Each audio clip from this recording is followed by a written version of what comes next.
तर ठाकरे बंधू एकत्र आले तरीही काही परिणाम होणार नाही, भाजपा मुंबई अध्यक्षांनी हा विश्वास व्यक्त केलाय। देशात नरेंद्र तर राज्यात देवेंद्र हेच ब्रँड आहेत।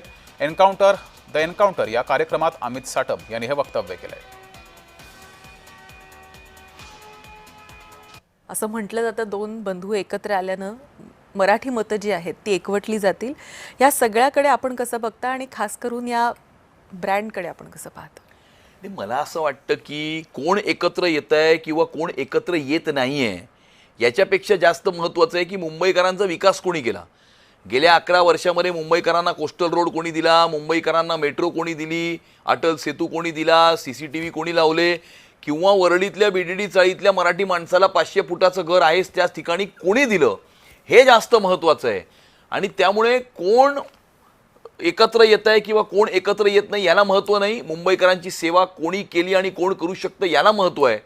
आणि मला असं वाटतं की या जगातला एक जागतिक ब्रँड हा पंतप्रधान नरेंद्र मोदीजी आहेत आणि सध्याचा महाराष्ट्रातला सर्वात मोठा ब्रँड हा देवाभाऊ आहे।